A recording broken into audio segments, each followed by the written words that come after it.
ఆంధ్రప్రభకు స్వాగతం. నిన్నటి రోజు మధ్యప్రదేశ్ హైకోర్టు ఒక సంచలనాత్మకమైనటువంటి తీర్పునిచ్చింది.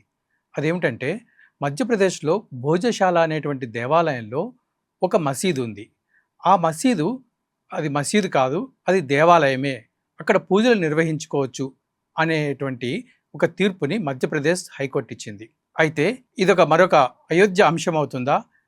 అసలు ఈ భోజశాల అనేటువంటి దేవాలయం ఏమిటి? ఆ ప్రాంతం యొక్క విశిష్టత ఏంటి? దీని గురించి మనం ఈ వీడియోలో చర్చించుకుందాం. మనతో పాటు జూమ్ లైన్‌లో అందుబాటులో ఉన్నారు చారిత్రక పరిశోధకులు మరియు జాతీయవాది అయినటువంటి మదన్ గుప్తా గారు. సార్ నమస్కారం అండి. నమస్తే అండి. ఆంధ్రప్రభ ప్రేక్షకులకు మీకు. సార్ నిన్న మధ్యప్రదేశ్ ఇచ్చినటువంటి హైకోర్టు ఇచ్చినటువంటి తీర్పు ఈ భోజశాల దేవాలయంలో ఉన్నటువంటి మసీదు అంశము. సో అసలు దీని గురించి కొంచెం మా ప్రేక్షకులకు తెలియజేస్తారా? తప్పకుండా అండి. తప్పకుండా తెలుసుకోవాల్సినటువంటి విషయం. సార్ ఏమనుకోకపోతే మీ వయసు ఎంత ఉంటుంది? సార్ నాకు 50 సంవత్సరాలు సార్. 50 సంవత్సరాలు. అయితే మీ చిన్నప్పుడు భోజరాజు కథలు వినుంటారు. అవును సార్. మనకున్నటువంటి గొప్ప గొప్ప మహారాజుల్లో భోజరాజు ఒకడు. సార్ పెద్దవాళ్ళు ఏం చెప్పేవాళ్ళంటే భోజరాజు ముఖం చూస్తే కవిత్వం వస్తుంది అని చెప్పేవాళ్ళు. సార్ ఆయన దగ్గర అద్భుతమైనటువంటి కవులు ఉన్నారు. కాళిదాసు, దండి, ధనపాలుడు, భవభూతి, వీళ్ళందరూ కాళిదాసు ఆస్థాన విద్వాంసులు. 500 మంది పండితుల్ని ఆయన ఆయన ఆదరించేవాడు. దీనికి ముందు అంటే మనకి ఎన్ని రకాల కథలు అంటే భోజరాజీయం తెలుగులో ఉంది. భోజరాజీయం అండ్ సాలభంజికల కథలు మీరు చిన్నప్పటి నుంచి వినుంటారు. అవును సార్, భోజరాజు కథలు విన్నాం. ఎంత గొప్ప మహారాజు కాకపోతే ఆయన గురించిన ఇంటి కథలు ప్రచారంలోకి వస్తాయి. ఒకరు విక్రమార్కుడు, అటువంటి కథలే విక్రమార్కుడి గురించి కూడా ఉన్నాయి. వీళ్ళందరూ మనకు విచిత్రమైన విషయం ఏంటంటే వీళ్ళందరూ చారిత్రక పురుషులు సార్. కానీ వీళ్ళని కథల్లోకి చేసి అఫ్ కోర్స్ ఇప్పుడు వాళ్ళ గొప్పతనాన్ని తెలుసుకోవడానికి కథలుగా చెప్పుకోవడం ఆనాటి జానపదుల గొప్పతనం. సార్ ఈ భోజరాజుడు అంటే కాళిదాసు ఉన్న అదే భోజరాజు సార్. భోజరాజు ఆస్థానంలో కాళిదాసు ఉండేవారు కదా. మీకు కొంత చరిత్ర మీకు చెప్తే మీకు ఇంకొంత అవగాహన ఉంటుంది. మధ్యప్రదేశ్ లో ధార్ అనే ప్రాంతము, ఆ ప్రాంతంలో ఉంది ఈ భోజశాల. ఈ ధార్ అనే ప్రాంతము మాల్వా రీజియన్ లోది. ఈ మాల్వా రీజియన్ ని పరమార్ వంశస్థులు పరిపాలించారు. పరమార్ అంటే శత్రు నిర్మూలకులు అని. అంటే వాళ్ళను పరిమార్చారు అని అంటాం కదా మనం, మనకు వాడుకలో ఉన్న పదం. సో పరమార్ అనే పదం శత్రు నిర్మూలకులు అనేటటువంటి దీనికి పర్యాయ పదంగా వాళ్ళు వాడేవాళ్ళు. ఈ వీళ్ళ పరిపాలన ఈ పరమార్ అంటే పరమార్ రాజుల గురించి ఎందుకు మాట్లాడుతున్నానంటే భోజరాజు ఈ పరమార్ వంశస్థుడు. అది అంటే మనం అక్కడి నుంచి తీసుకుంటే 940లో పరమార్ వంశస్థుల పాలన మొదలైంది. దాంట్లో మొదటి రాజు సియాకా, రెండవ రాజు బాగ్పతి రాజు. ఆయన 972 నుంచి 990 దాకా పరిపాలన చేశారు. ఆ తర్వాత సింధురాజు 990 నుంచి 1010 దాకా. ఆ తర్వాత వచ్చిన వాడు రాజా భోజ్. ఆయన 1010 నుంచి 1055 దాకా, అంటే 45 సంవత్సరాలు పరిపాలించారు.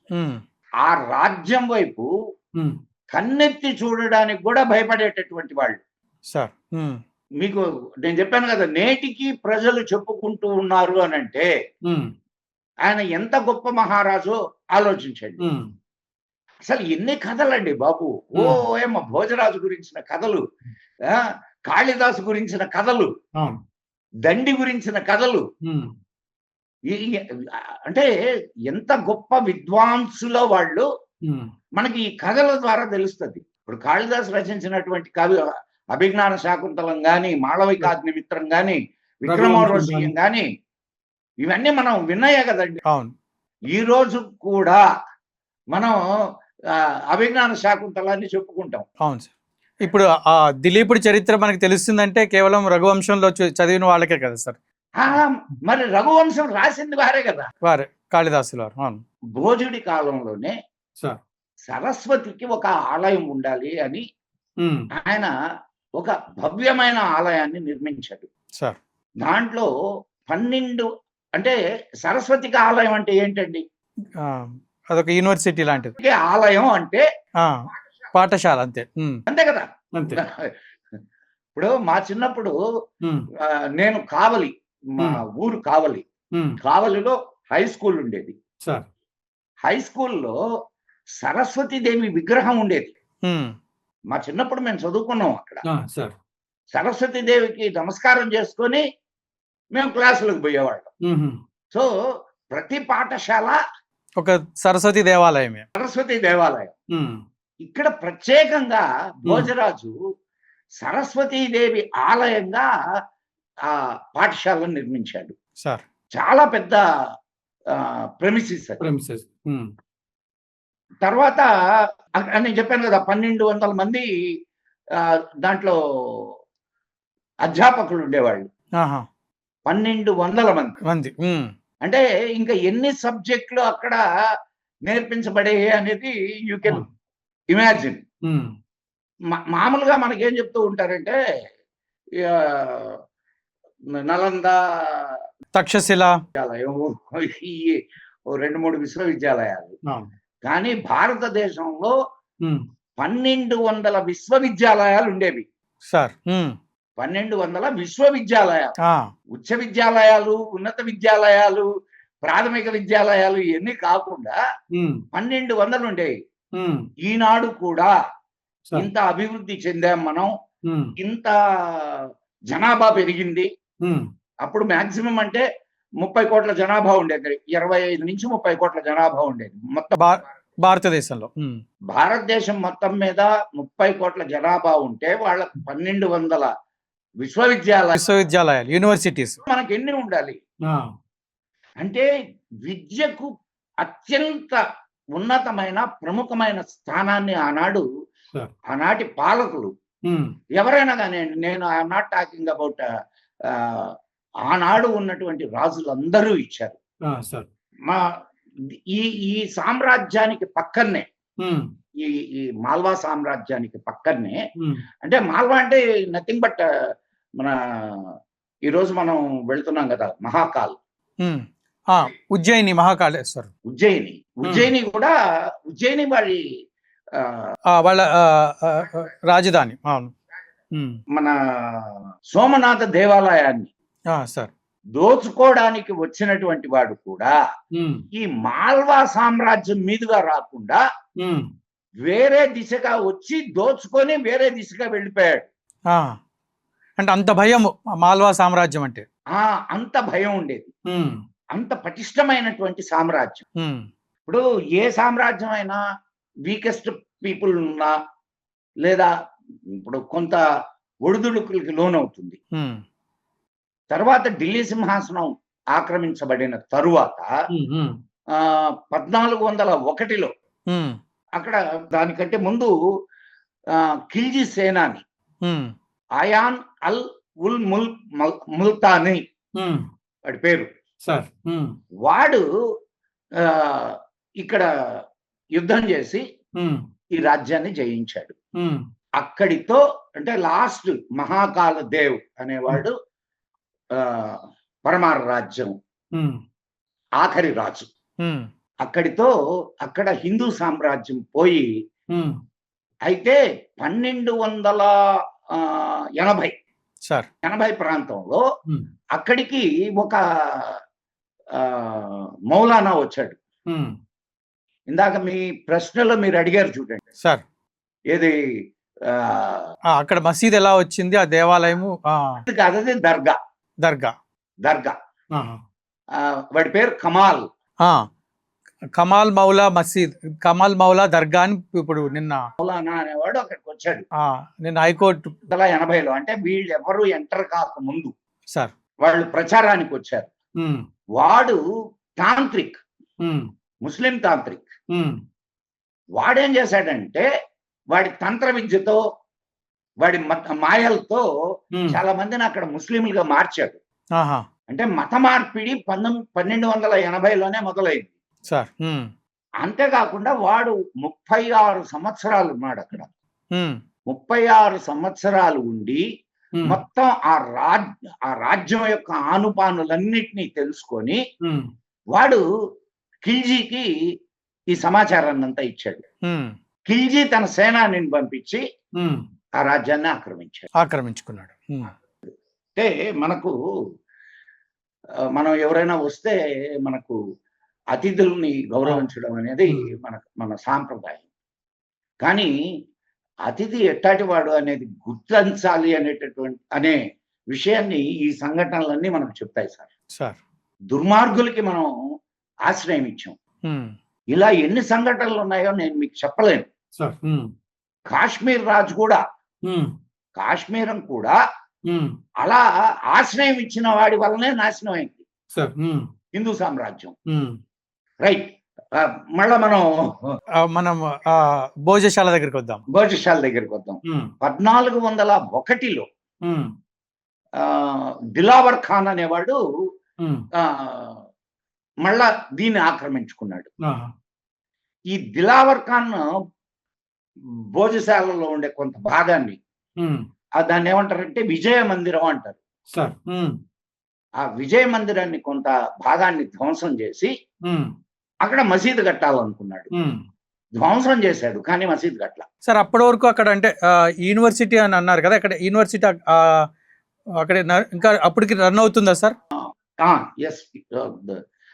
అక్కడ అదే ఫస్ట్ ఈ ముల్తానా అనేవాడు ఉన్నాడు కదా, వాడు ఎంటర్ అయిన తర్వాత అక్కడ ఉన్న ఆచార్యులందరినీ చంపి, విద్యార్థుల్ని చంపి వాళ్ళు పోరాడారు సార్. అసలు వీళ్ళు లోపలికి రాకుండా విచిత్రమైనటువంటి సంఘటనలు చాలా జరిగినాయి అక్కడ.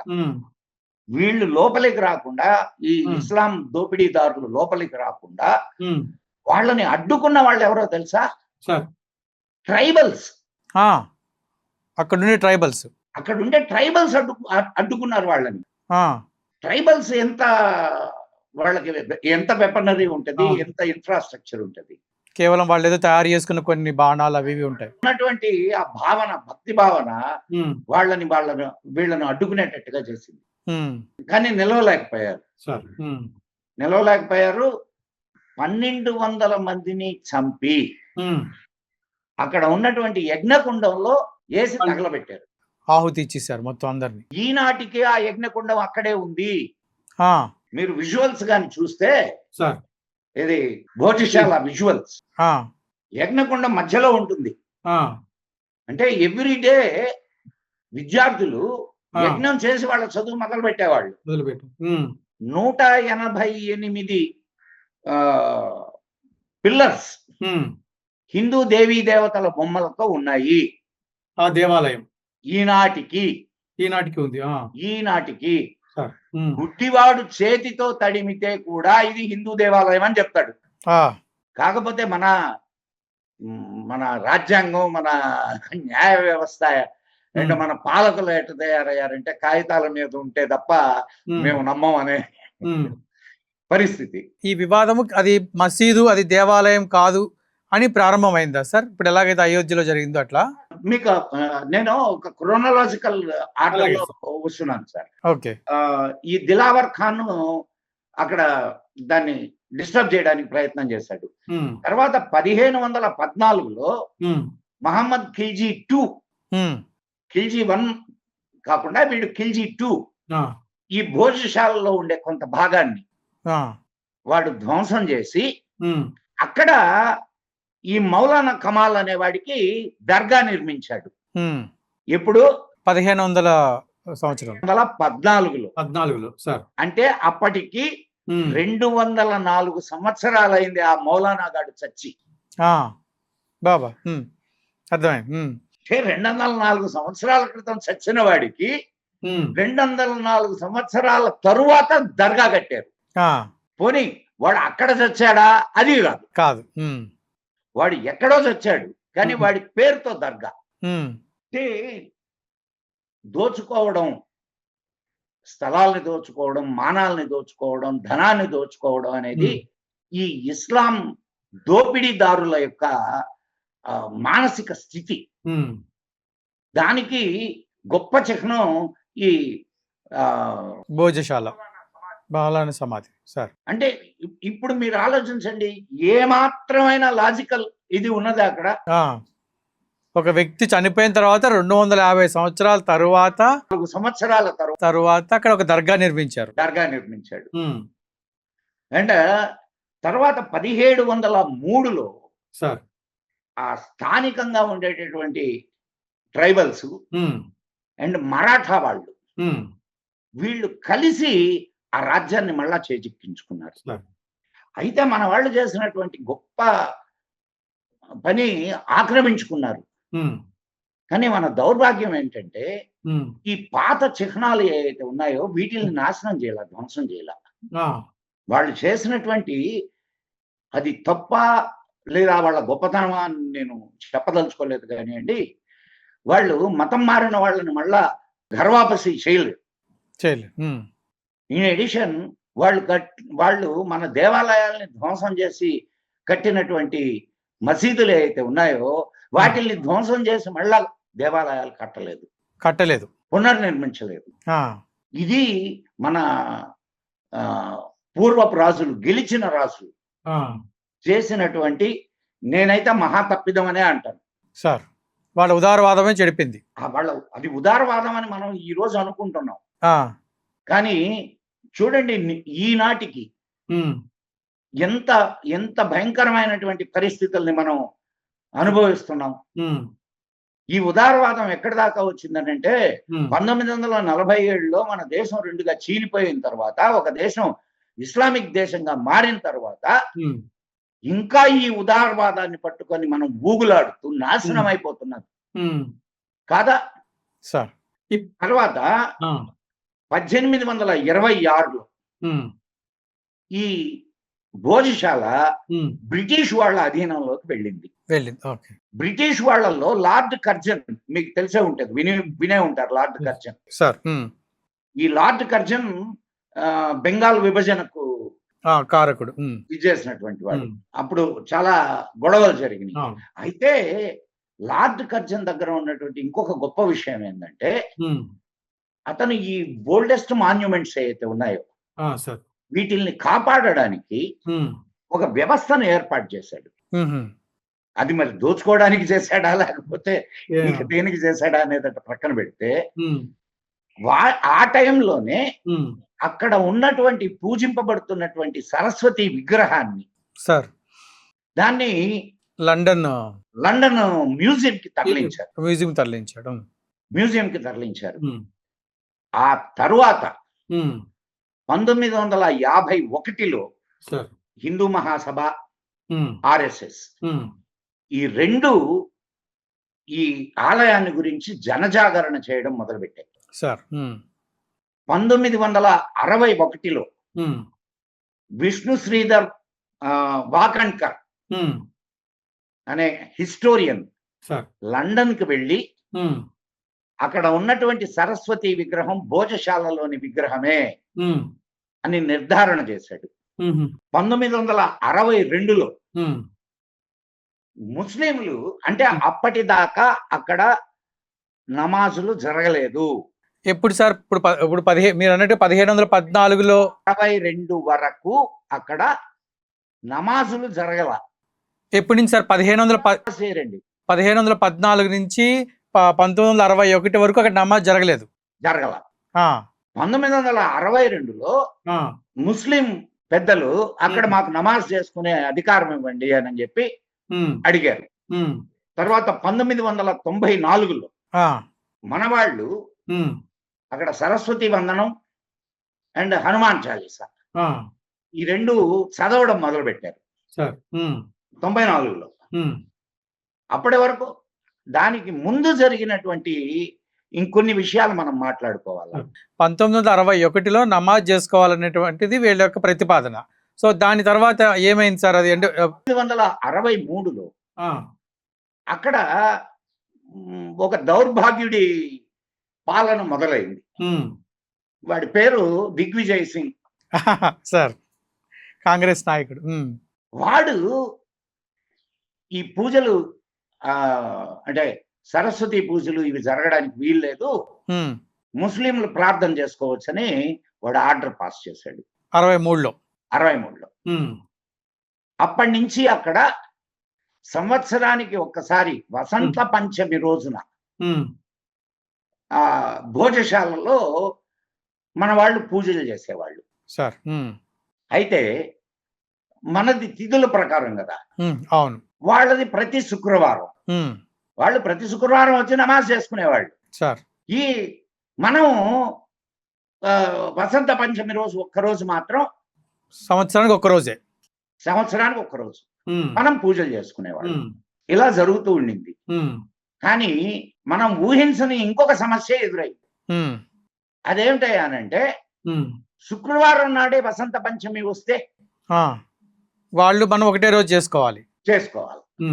అటువంటి సమయాలలో హిందువులు పూజ చేసుకోవడానికి లేదు అని దిగ్విజయ్ సింగ్ తీర్పునిచ్చాడు. అంటే మీరు ఆర్డర్ పాస్ చేశాడు సార్.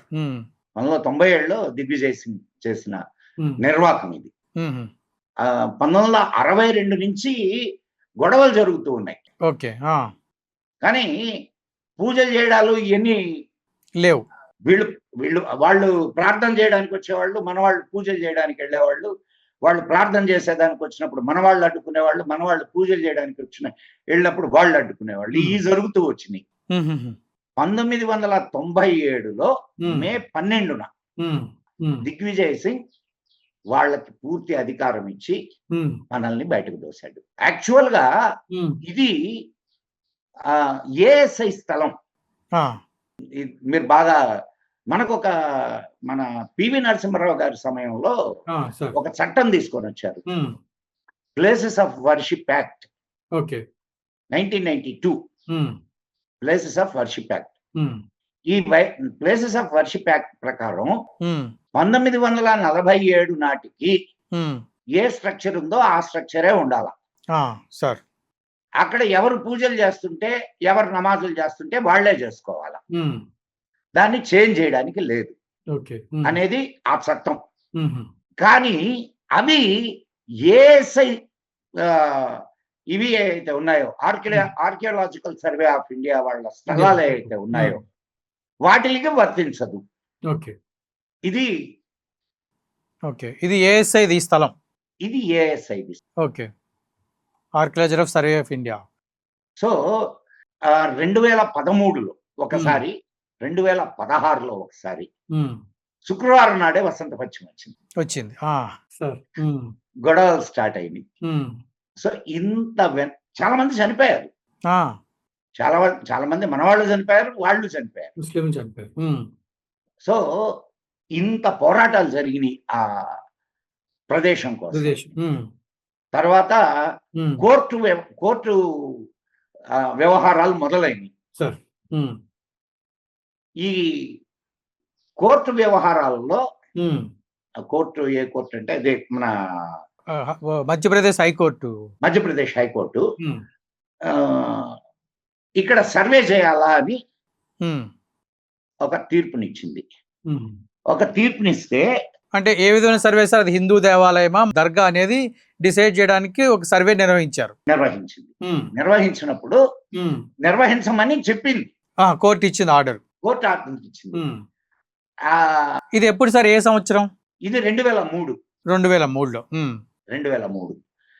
తర్వాత అది సరైన తీర్పు కాదని ముస్లింలు సుప్రీంకోర్టుకు పోయారు.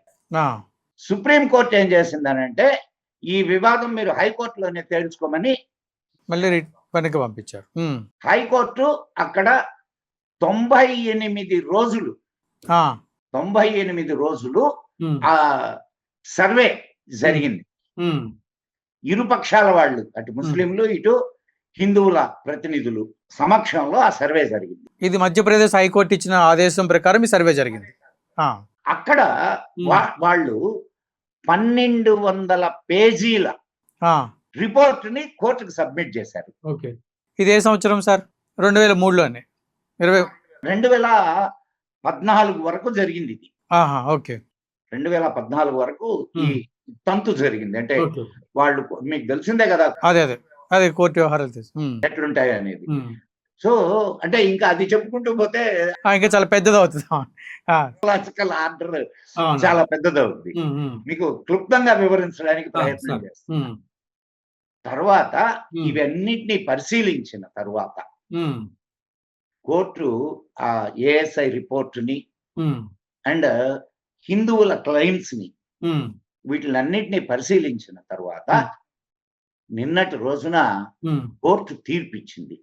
సార్ హిందూ దేవాలయం హిందూ దేవాలయమే కాబట్టి ఇది ఇక్కడ దీని మీద హిందువులకు హక్కు ఉన్నది. ఇక్కడ నమాజు చేసుకోవడానికి లేదు. వాళ్ళు కోరితే ప్రభుత్వం వాళ్లకు వేరే స్థలాన్ని కేటాయించవచ్చు. అంతేకాకుండా ఇంకా ఒక మంచి మాట చెప్పింది హైకోర్టు. ఏమని చెప్పింది అంటే కేంద్ర ప్రభుత్వం ప్రభుత్వాలు జోక్యం చేసుకొని ఇంగ్లాండ్ లో ఉన్న సరస్వతి విగ్రహాన్ని మ్యూజియంలో ఉన్న సరస్వతి విగ్రహాన్ని మరలా తీసుకువచ్చి ఇక్కడ ప్రతిష్ఠించాలి అని తీర్పునిచ్చింది. ఇది రామ జన్మభూమి తీర్పు అంతటి గొప్ప తీర్పు ఇది. సార్ వీళ్ళు మళ్ళా సుప్రీంకోర్టు పోతామని అంటున్నారు. సుప్రీంకోర్టుకు పోయినా సరే అక్కడ జరిగేది ఇదే. కారణం ఏంటంటే it won't comes under places of worship act. కారణం అది ఏఎస్ఐ స్థలం, ఆర్కియలాజికల్ సర్వే ఆఫ్ ఇండియా స్థలం. కాబట్టి అది కేంద్ర ప్రభుత్వం చేతిలో ఉంటది. సో ఈ తీర్పు హిందువుల యొక్క ఇప్పుడు దేశం మొత్తం మీద అండి 36,000 దేవాలయాలు ధ్వంసం చేయబడ్డాయి, ఆక్రమణకు గురైనది. ఒక సర్వే మీకు జ్ఞాపకం ఉండే ఉంటుంది. పత్రికా రంగంలో ఉన్నారు కదా, పిఎం గా ఉన్నారు. ఆయన ఉన్న సమయంలో హిందువులు ఏమడిగారంటే మాకు కాశీ మధుర జ్ఞానవాపి, కాశీ అయోధ్య జ్ఞానవాపి. నేను యాక్చువల్గా నెక్స్ట్ క్వశ్చన్ అదే అడగబోతున్నా.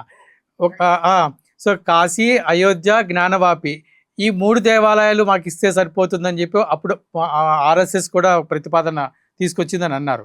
కానీ ముస్లిం ఒప్పుకోలేదు అనేది ఒక వాదన ఒకటి ఉంది సార్. ఒప్పుకోలేదు అని అంటే యాక్చువల్ గా వాళ్ళు ఒప్పుకోవడానికి సిద్ధపడ్డారు.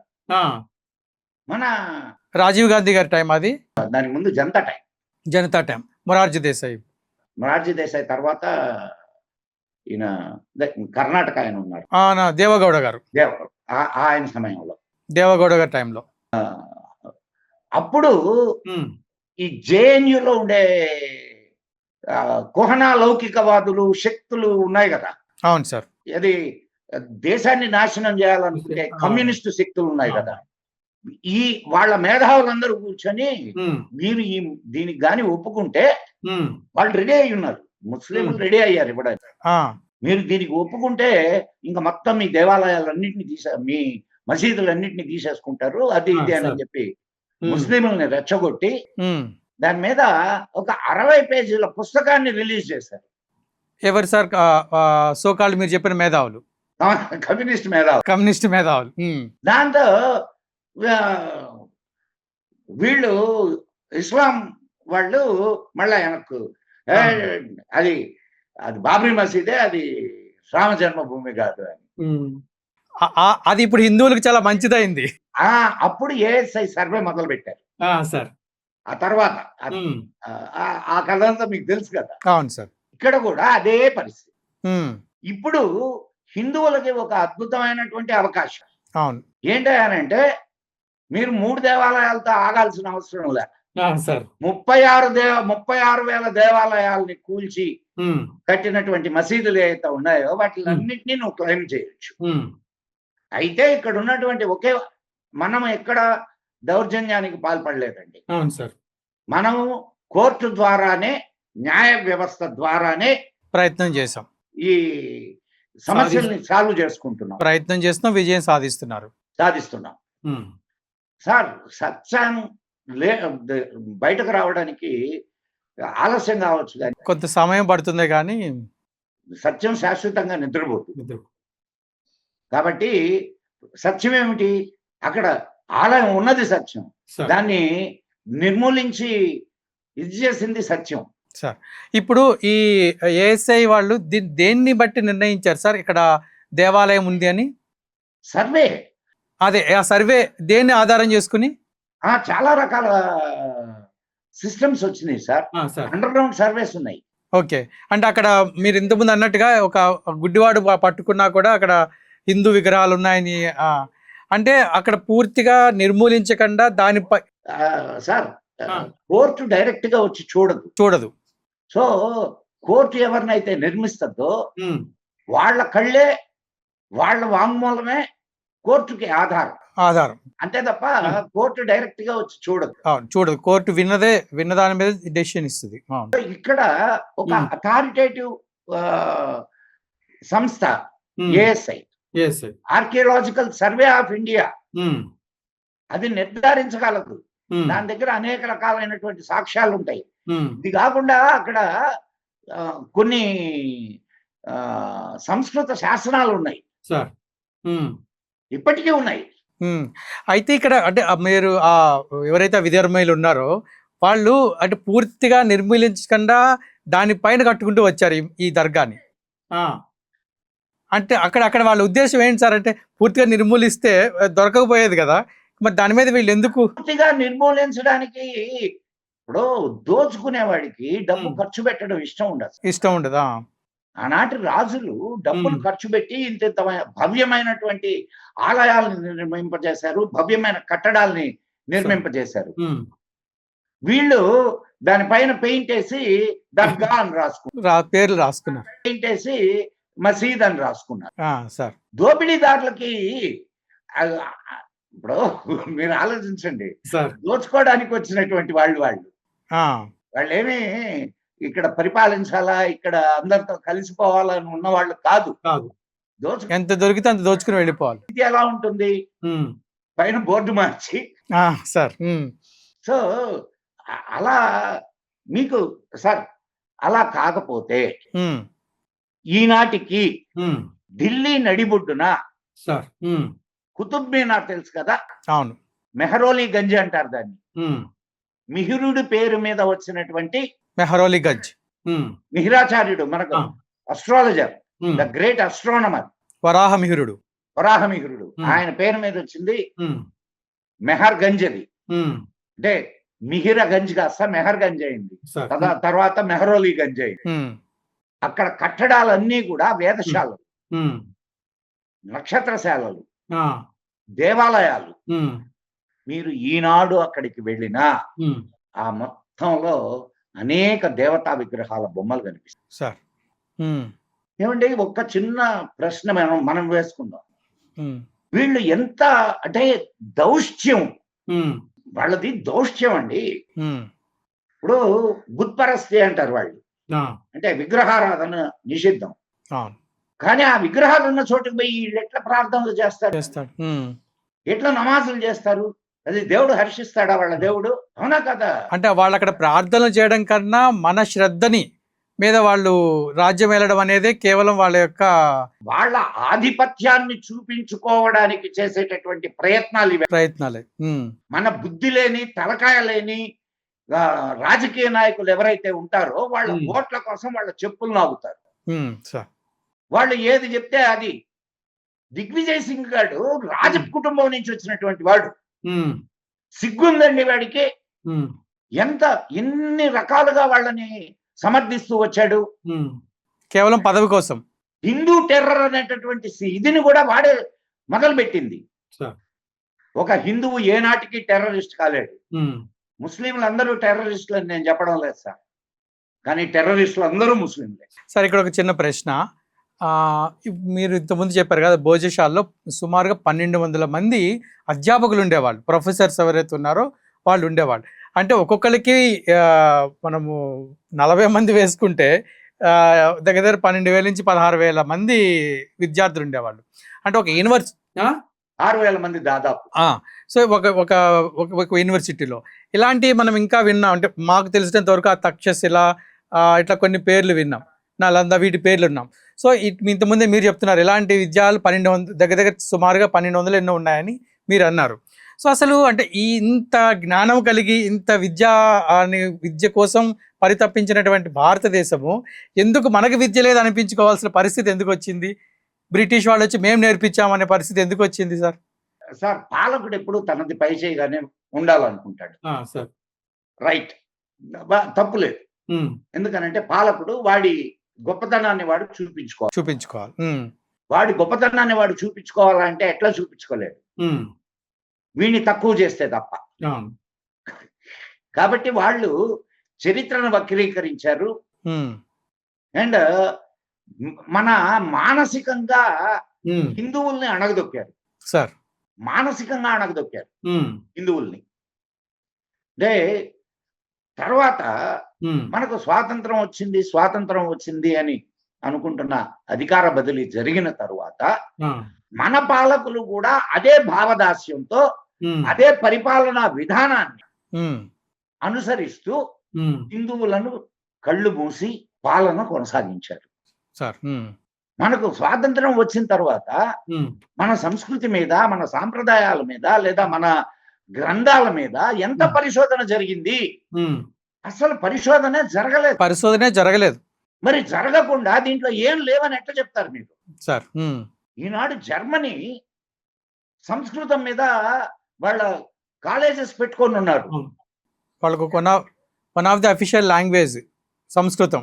మనకి ఇంకా భారతదేశంలో అఫీషియల్ లాంగ్వేజ్ కాదు. మన రాజకీయ నాయకులకు ఆ మాత్రం సోయలేదా? ఎదవల ఎంతసేపటికి ప్రజల ధనాన్ని దోచుకోవడానికి, ఓట్లు సంపాదించుకోవడానికి, వాళ్ళ తరతరాలు డబ్బులు సంపాదించుకొని అయాషి చేయడానికి తప్ప సంస్కృతి సాంప్రదాయాలని గురించి ఆలోచించేటటువంటి వాడు ఎవడున్నాడు సార్?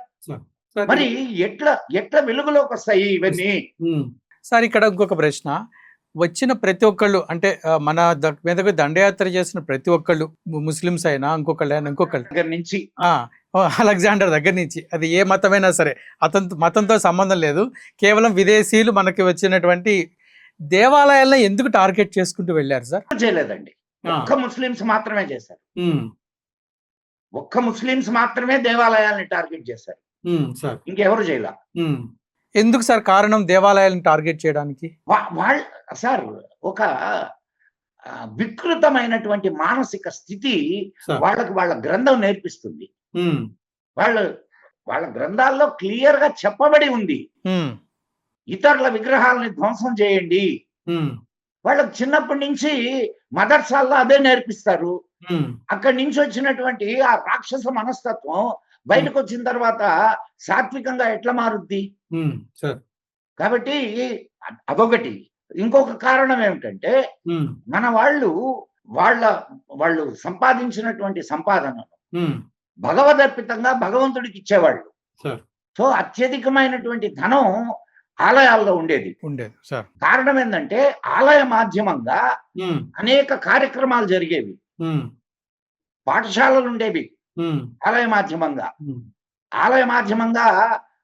కల్చరల్ యాక్టివిటీస్ జరిగేవి, ఆలయ మాధ్యమంగా ధర్మ కార్యాలు జరిగేవి, ఆలయ మాధ్యమంగా హాస్పిటల్స్ వైద్యం, ఆలయ మాధ్యమంగా న్యాయ వ్యవస్థ నడిచేది. సో దేవుడి కంటే నీ ధనాన్ని కాపాడేవాడు ఎవడుంటాడు? ఇప్పుడు చాలా రాజ్యాలు వాళ్ళ రాజకోటలు మిగలలేదు, కానీ వాళ్ళు కట్టించిన దేవాలయాలు మాత్రం ఇప్పటికి ఇంకా శాశ్వతంగా తమిళనాడులో చూసుకుంటే సార్. సరే, సెక్యులరిజం పేరుతో మన కళ్ళు కప్పినా, ఇప్పుడు హిందూ అనగానే ఒక మతతత్వవాది సార్, ముస్లిము క్రిస్టియను వీళ్ళని నువ్వు ఎంత మాట్లాడినా, వాళ్ళు సెక్యులర్ అంటారు. ప్రస్తుత ఆలోచన ధోరణి. సార్, ఇక్కడ చివరిగా ఒక ప్రశ్న. జాతీయవాదిగా మదన్ గుప్తా గారు ఇప్పుడు జాతీయవాద ప్రభుత్వంగా చెప్తున్నటువంటి బీజేపీ చేస్తున్నటువంటి కార్యక్రమాలు ఎంతవరకు మీరు అనుకున్నట్టుగా మీ భావాలు అనుకూలంగా ఉన్నాయి, లేదు ఇంకా చర్యలు తీసుకోవాలా, ముఖ్యంగా సంస్కృతి సాంప్రదాయాలు నిలబెట్టడంలో కానీ, లేకుంటే మన భారతీయ పూర్వ సంస్కృతి, మతం ఏదైనా కాదు ఇక్కడ, మన సంస్కృతి, మన జాతీయవాదం, మీరు అదే కదా మీరు కోరుకునేది. సో ఈ సంస్కృతిని తీసుకురావడంలో బీజేపీ ఇంకా ఏమైనా ప్రయత్నాలు చేయాలా, చేస్తుందా, చేయగలుగుతుందా? ఇప్పటికి ఏం చేసిందని సార్ అదే నా ప్రశ్న. ఇప్పటికి ఏం చేసిందని ఇప్పుడు ఎస్ ఆ దిశగా నడుస్తున్నది. దాంట్లో నేను వాళ్ళ చిత్తశుద్ధిని శంకించడం లేదు. కానీ ఈ మాట అంటే బీజేపీ వాళ్ళకి చాలా మంది కోపం వస్తుంది. హిందువుల కోసంగా చేసింది ఏమిటి సార్? అంటే వారు చెప్పుకునేది మేము దేవాలయాలు పునర్నిర్మిస్తున్నాం కదా అంటున్నారు. ఒక దేవాలయమే కదా అది కూడా. బీజేపీ చేయలేదు, అది కూడా సార్ న్యాయ వ్యవస్థ ద్వారా సంపాదించుకున్నాం. అఫ్ కోర్స్ వీటిలన్నింటినీ ప్రభావితం చేయడానికి బీజేపీ ప్రయత్నాలు చేస్తుండొచ్చు, నేను కాదనడం లేదు. కానీ అవన్నీ అటు ప్రక్కన పెట్టండి. దేవాలయాలు ప్రభుత్వాల చేతుల్లో ఎందుకు ఉండాలి సార్? సెక్యులర్ దేశం అంటూ దేవాలయాల్ని ప్రభుత్వాల చేతుల్లో ఎందుకు ఉండాలి సార్? ఆ ప్రయత్నంగా ఒకవేళ కనుకంటే దాకా మనం ఒక చిన్న ఉదాహరణ చెప్తానండి. నిన్నటి దాకా ఆంధ్రప్రదేశ్ లో ఒక క్రిస్టియన్ పరిపాలించాడు. అతని పరిపాలనలో నా దేవాలయాలు నా సంస్కృతి, నా సాంప్రదాయాలు ఎంతవరకు భద్రంగా ఉంటాయనే నమ్మకం నాకు ఉంటుంది, చెప్పండి నాకు. ఎన్ని మత మార్పిడులు జరిగినాయి, ఎంతమంది పాస్టర్లకి జీతాలు ఇస్తున్నారా లేదా? నా దేవాలయాల సొమ్ము తింటూ నా పూజారులకి బతకడం కష్టమవుతుంది. చాలా దేవాలయాల్లో ధర్మాదాయ శాఖలో పనిచేసే ఒక మామూలు చప్రాసికి 40,000 జీతం, ఉదయం నుంచి సాయంత్రం దాకా దేవతార్చనలో గడుపుతూ దేవాలయంలో ఉండేటటువంటి పూజారికి ఎంత జీతం ఇస్తున్నారు? చప్రాసికి ఉన్నంత ఇది కూడా పూజారికి లేదా? సరే, ఇక్కడ ఒక ప్రశ్న. నా దేవాలయాన్ని ఇచ్చేసేదానికి నువ్వెవరు? నువ్వు సెక్యులర్ కదా. అట్లయితే చర్చిల్ని, మసీదుల్ని కూడా తీసుకోండి. సార్ ఇక్కడ ఒక ప్రశ్న సార్. అంటే ఇది నిజమే మీరు అన్నట్టుగా, ముస్లింకి ఒక వక్ఫ్ బోర్డ్ అనేది ఒక సంస్థ, లేకపోతే కొన్ని సంస్థలు ఉన్నాయి వాళ్ళ వ్యవస్థను కాపాడుకోవడానికి. దేవాలయాలకు వచ్చేసరికి ఇక్కడ అంటే గవర్నమెంట్ ఈరోజు మేము మీకు వదిలిపెడుతున్నాం అనగానే హిందూ సంస్థలు తీసుకోవడానికి సిద్ధంగా ఉన్నాయా ఈ వ్యవస్థను నడపడానికి? సార్ ఇన్నేళ్ళు ఎవరు నడిపారు సార్ దేవాలయాల్ని? అంటే ఒకప్పుడు మనకు స్వాతంత్రం రాకముందు ఎవరు నడిపారు? స్వాతంత్రం రాకముందు దేవాలయాల్ని ఎవరు నడిపారు? అక్కడ అప్పుడు ఉన్నటువంటి రాజులు, లేకపోతే కొన్ని కమిటీలు, లేకపోతే ఏవో నడిపారు. అవి మళ్ళా వస్తాయి సార్. నువ్వు నీ చేతిలో పెట్టుకొని నీకేముంది అని అంటే ఎట్లా? అవునా కాదండి? ఇప్పుడు నీ చేతుల్లో పట్టుకొని నీకు అది లేదు కాబట్టి నేను ఇది ఇవ్వడం లేదు. నాకు సార్ 196 సంస్థలు ఉన్నాయి హిందువులకి. ఎన్ని పీఠాలు లేవండి? అవును, చాలా పీఠాలు ఉన్నాయి. అంటే ఇదే సమస్య సార్. అంటే ఒక్కొక్క పీఠం కదా, ఏది అన్ని వ్యవస్థీకృతం కాకుండా నిర్ణయించుకుంటాం సార్.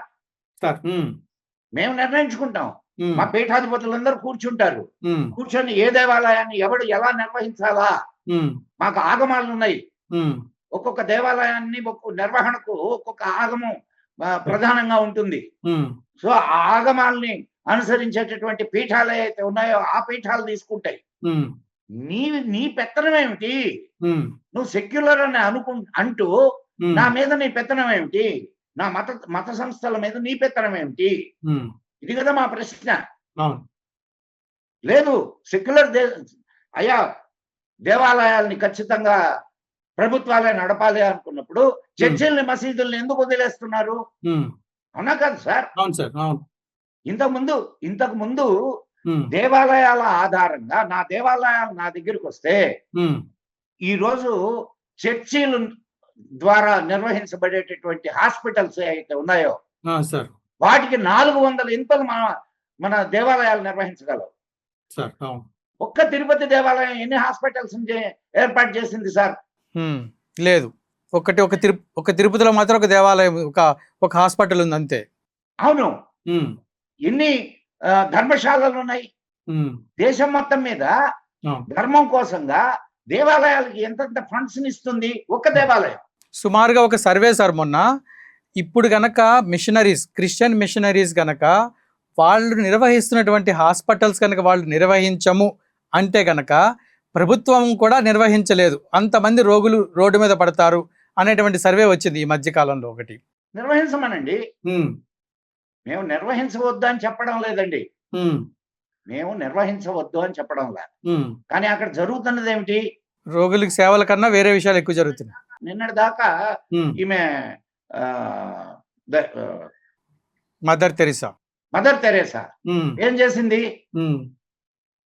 రోగులకు స్వస్థత చేకూరుస్తామని చెప్పి మతం మార్పు. స్కూల్ పెట్టి ఏం చేస్తున్నారు? మతం మారుస్తున్నారు. నువ్వు హిందువుగా స్కూల్ పెట్టుకోవడానికి లేదు, తెలుసా మీకు? హిందూ ధర్మాన్ని బోధించడానికి నువ్వు స్కూల్ పెట్టుకోవడానికి లేదు. అవును, ఏ మాత్రము. రాజ్యాంగం రాసేటప్పుడు ఇది హిందూ దేశం అనే భావనతోనే రాజ్యాంగం రాశారు. కాబట్టే నా దేవాలయాలు ప్రభుత్వం చేతిలో ఉన్నా నా చేతిలో ఉన్నా ఒకటే అనుకున్నారు. కానీ ఎప్పుడైతే ఇది సెక్యులర్ సోషలిస్ట్ అయిందో రాజ్యాంగ పరిభాష మారిపోయింది. అంతే కదండి. ఇప్పుడు సెక్యులర్ అయినప్పుడు నువ్వు ఒక మతం మీద నీ ఆధిపత్యాన్ని ఎందుకు చేస్తున్నావు? నువ్వు హజ్ యాత్రలకి ఇవిస్తున్నావా? సబ్సిడీలు ఇస్తుంది గవర్నమెంట్, వాళ్ళకి సహకరిస్తుంది డబ్బులు. నా పండుగలకు వచ్చేసరికి అన్ని రేట్లు పెంచుతున్నావా? ట్రాన్స్పోర్ట్ రేట్లు పెరుగుతున్నాయి. పోనీ నాకేమన్నా నువ్వు రాయితీలు ఇస్తున్నావా? ఇంకొక సూటి ప్రశ్న సార్, మైనారిటీలు ఎవరు ఈ దేశంలో నాకు చెప్పండి. మైనారిటీ అనే దానికి రాజ్యాంగంలో నిర్వచనం ఉందా? అంటే ఒక మతాన్ని తక్కువ మంది కనుక ఎవరైతే దాన్ని అనుసరిస్తారో వాళ్ళు మైనారిటీలు. తక్కువ లేదా కొలత లేదు. అట్లేటప్పుడు ఇప్పుడు ఈరోజు 18% ఉన్నారు ముస్లిం సార్. 18% ఉన్న ముస్లింలు మైనారిటీలు ఎలా అవుతారు? మనం అక్కడి నుంచి అక్కడికి వెళ్ళిపోయినట్టు సార్. సో హిందువులు ఇంకా పోరాడవలసినటువంటి అవసరం ఉంది. దానికి బీజేపీ అంటే జాతీయవాదం అని చెప్పుకునేటువంటి బీజేపీ చేస్తున్నటువంటి, నేను ఒక పార్టీ పేరు చెప్పనండి, హిందువుగా ఏకం కావాలా. హిందువుల కోసం పనిచేసే వాళ్ళు ఎవరుంటారో వాళ్ళు ఏ పార్టీలో అయినా ఉన్నాయండి, నేను హిందువుల కోసం పనిచేస్తాను అన్న వాడిని నువ్వు ఎన్నుకో.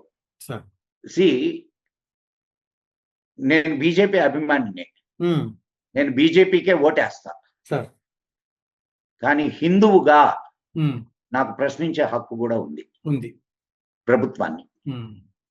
నాకు నువ్వు ఏం చేశావు సార్? ఇటీవల ఈ పాఠ్య పుస్తకాల్లో అంశాలు మార్చారనేటువంటి ఒకటి ఉంది కదా సార్? మార్చారు సార్. ఎన్ని మార్చారు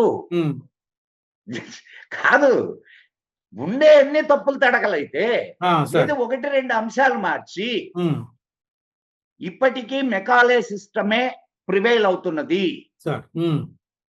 నువ్వు మార్చాల్సింది పాఠ్య పుస్తకాలని కాదు, నువ్వు మార్చాల్సింది విద్యా విధానాన్ని. పాఠ్య పుస్తకాలని మార్చినంత మాత్రాన అన్ని జరిగిపోవు సార్. విద్యా విధానం మారాల. విద్యా విధానం అంటే మన ఈ పూర్వం ఉండేటువంటి విద్యా విధానం అంటే ఇప్పుడు తక్షశిల, నలంద, ఈ భోజశాల ఇటువంటి విద్యా విధానం రావాలంటారా సార్? ఇన్ని సంవత్సరాలు ఇంత విదేశీ దాడులు జరిగిన నీ సంస్కృతిని నీ సాంప్రదాయాన్ని నువ్వు కాపాడుకుంటూ వస్తున్నావు. ఎలా జరిగింది ఇది? నీ విద్యాలయాల వల్లే జరిగింది. నీ విద్యాలయాల్లో నీకు స్వాభిమానం నేర్పించబడుతుంది. నీ విద్యాలయాల్లో నీకు నీ సంస్కృతి సాంప్రదాయాలు నేర్పించబడతాయి. నువ్వు వాటి కోసం నిలబడాలనేటటువంటి మనస్తత్వాన్ని నేర్పించబడుతుంది. అటువంటి విద్య ఇప్పుడు ఎక్కడున్నది? ప్రస్తుతం విద్యాలయాల్లో జాతీయవాదం అనేది వినిపించట్లేదు సార్. బంకించంద్ర చటర్జీ రాసినటువంటి